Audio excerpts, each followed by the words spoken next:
Good morning दोस्तों। कक्षा 12 के नामक के मूलतत्व विषय के वर्गों में पिछले वीडियो में हमने साझेदारी पीढ़ी का विसर्जन चैप्टर अंतर्गत साझेदारी पीढ़ी के विसर्जन के वक्त अलग अलग प्रकार की कौन सी प्रविष्टियाँ होती हैं उस बारे में अलग अलग 9 मुद्दों के बारे में पढ़ाई की थी। दोस्तों, आगे भी बताया गया है कि इस चैप्टर से आपको बड़े कोई एग्जाम्पल नहीं पूछे जाते हैं। खासकर साझेदारी पीढ़ी के विसर्जन के संदर्भ में होने वाली प्रविष्टियों के बारे में ही पूछा जाता है।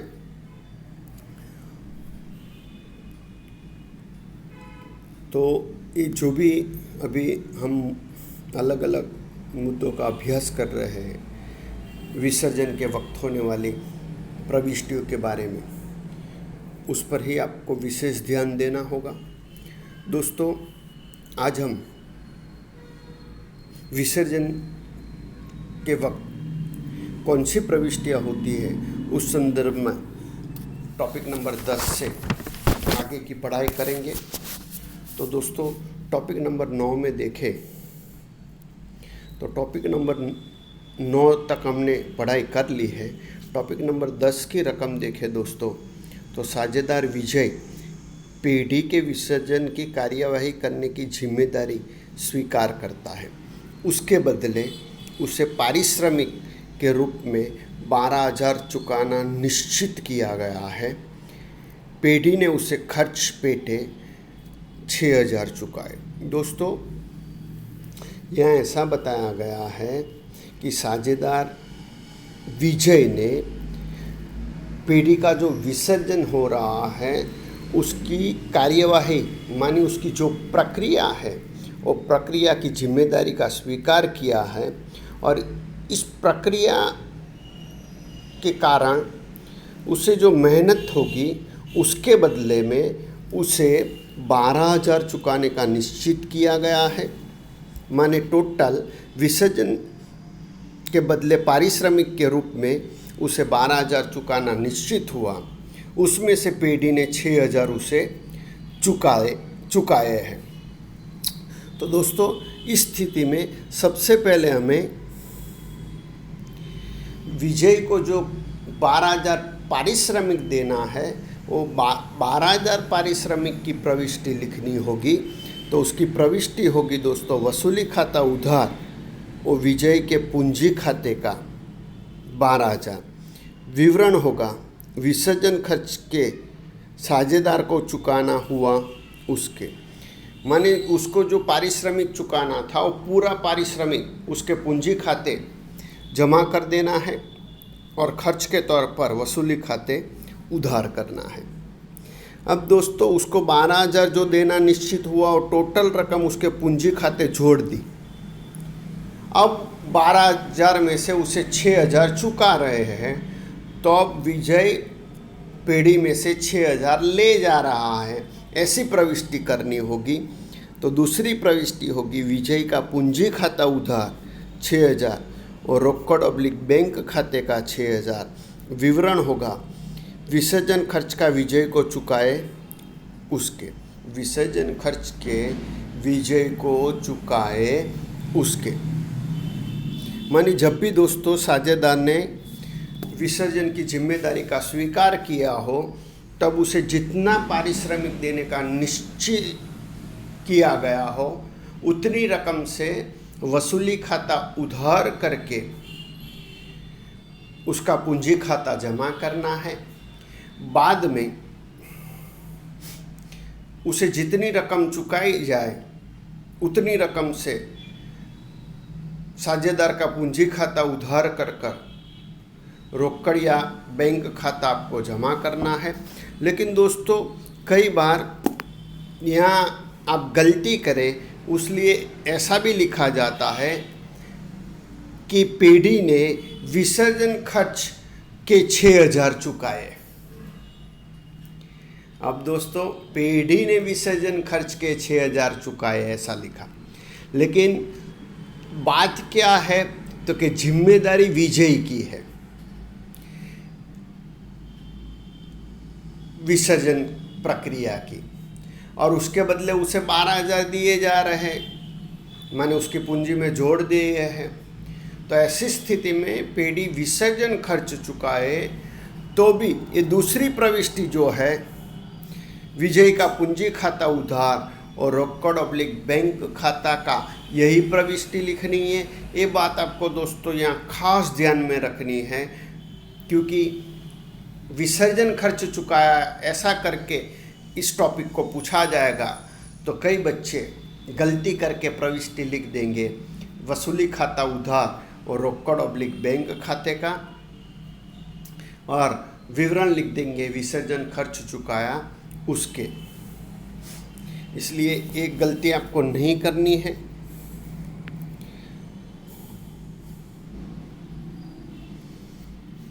टॉपिक नंबर 11 देखें दोस्तों। तो साझेदारी पेडी को आयकर की जिम्मेदारी 35,000 चुकानी हुई जो बही में नहीं लिखी हुई, माने जिसका लेखा बही में नहीं है। तो दोस्तों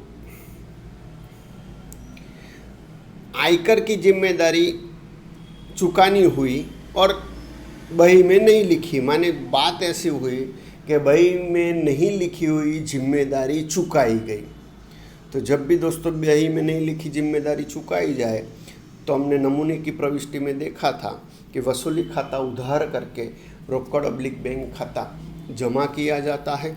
तो यहाँ हमारी प्रविष्टि होगी वसूली खाता उधार 35,000 और रोकड़/बैंक खाते का 35,000। विवरण लिखा जाएगा दोस्तों आयकर के नहीं लिखे चुका दिए उसके, माने दोस्तों यहाँ आयकर की जिम्मेदारी चुकानी हुई और बही में नहीं लिखी, उसकी जगह दूसरी कोई भी जिम्मेदारी जो बही में नहीं लिखी हो और वो चुकाई जाए तो प्रविष्टि होगी वसूली खाता उधार और रोकड़ या बैंक खाते का।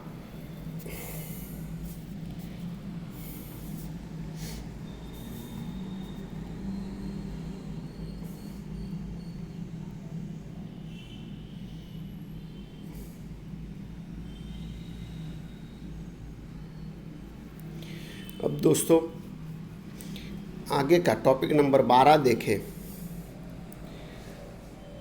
तो विसर्जन के समय पेडी के सभी दायित्व साझेदार की लोन चुकाने के बाद संपत्ति की वृद्धि 60,000 है।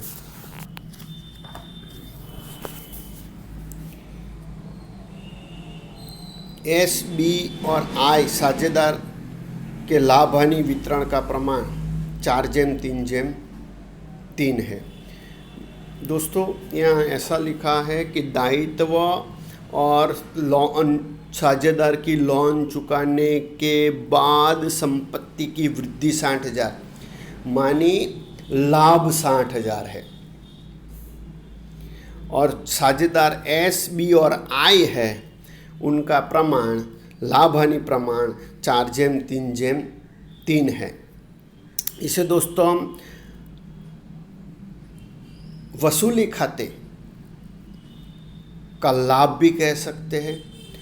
तो अब लाभ की प्रविष्टि हमने आगे देखा था कि वसूली खाते का लाभ हो तो प्रविष्टि होगी वसूली खाता उधार और साझेदार के पूंजी खाते का, और वो साझेदार के पूंजी खाते जो जमा हुए हैं वो लाभ हानि के प्रमाण में किए जाएंगे।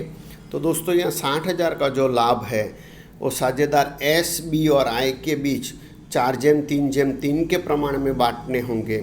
तो 60,000 को 4:3:3 के प्रमाण में बांटे तो एस के हिस्से में 24,000, बी और आई के हिस्से में 18,000 आएंगे।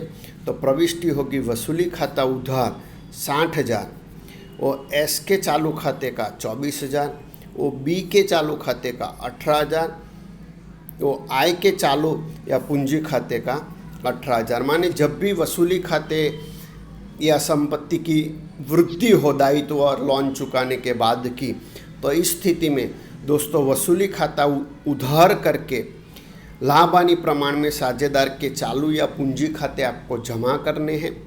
लेकिन दोस्तों यह ऐसा भी पूछा जा सकता है कि साझेदार का लाभ हानि का प्रमाण 4:3:3 है और विसर्जन के वक्त वसूली खाते की हानि 30,000 है।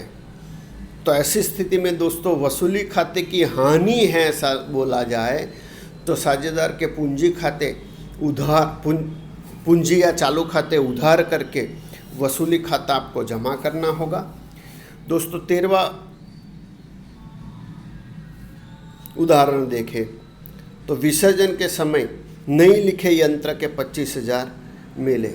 माने बही में नहीं लिखा हुआ यंत्र बेचने से 25,000 प्राप्त हो रहे हैं। माने 25,000 प्राप्त होने से रोकड़ या बैंक खाता उधार होगा और वसूली खाता जमा होगा।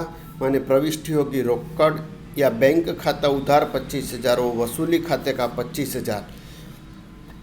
विवरण लिखा जाएगा नहीं लिखे यंत्र को बेचने से मिले उसका, या बही में नहीं लिखे यंत्र बेचा उसके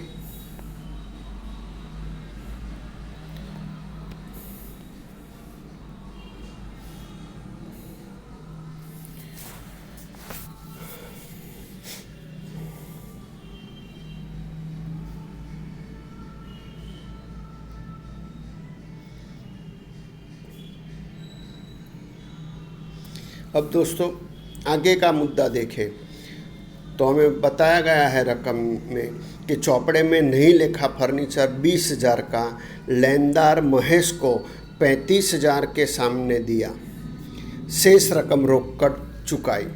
माने दोस्तों बही में नहीं लिखा फर्नीचर 20,000 का है जो महेश को 35,000 के सामने दिया। माने लेनदार महेश के प्रति 35,000 का दायित्व है।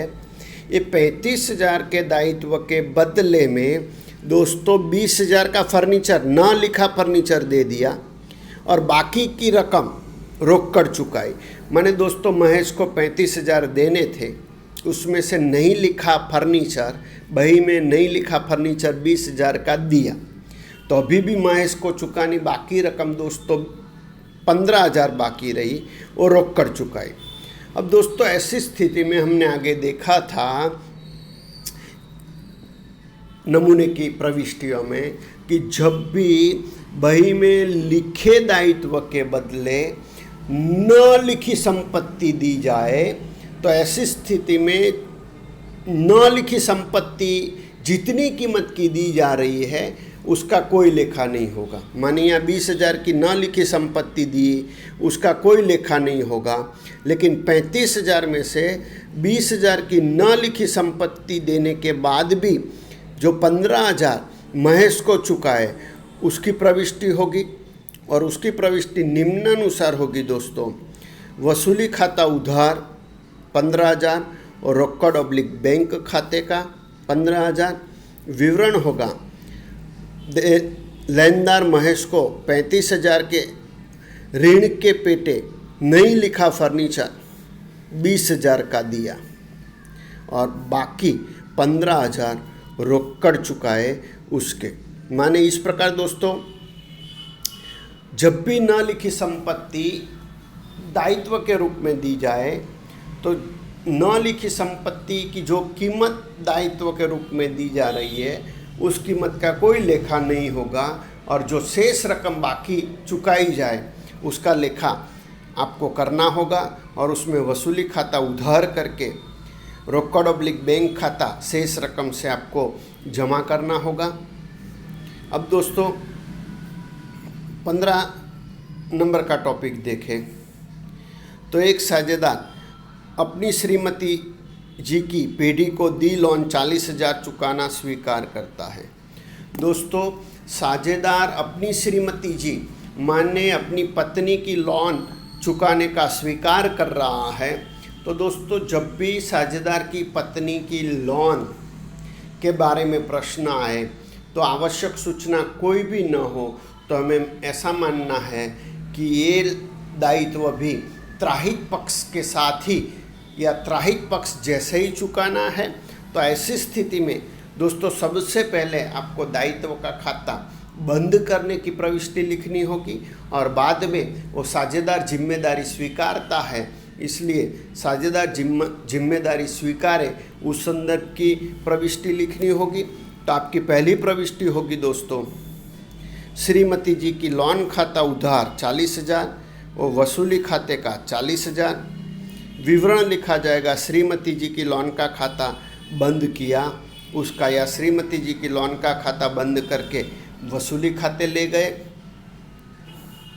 और दूसरी प्रविष्टि होगी कि साझेदार ने जिम्मेदारी स्वीकारी है, इसलिए वसूली खाता उधार 40,000 और संबंधित साझेदार के पूंजी खाते का 40,000। विवरण लिखा जाएगा, साझेदार ने श्रीमती जी की लोन चुकाना स्वीकार किया उसके। माने दोस्तों इस प्रकार हमने अलग अलग 15 मुद्दों के बारे में विसर्जन के वक्त कौन सी प्रविष्टियाँ होती है उस संदर्भ में पढ़ाई की। दोस्तों खासकर एग्ज़ाम में भी विसर्जन के संदर्भ में प्रविष्टियाँ ही पूछी जाती है, क्योंकि इस चैप्टर से कोई बड़ा एग्जाम्पल नहीं पूछा जाता है। तो इस स्थिति में दोस्तों आपको ये सभी मुद्दों का ध्यानपूर्वक अभ्यास करना है और बाद में आपकी किताब के स्वाध्याय में जो प्रश्न नंबर 5 और 6 दिए गए हैं उनकी प्रविष्टि आपको तैयार करनी है।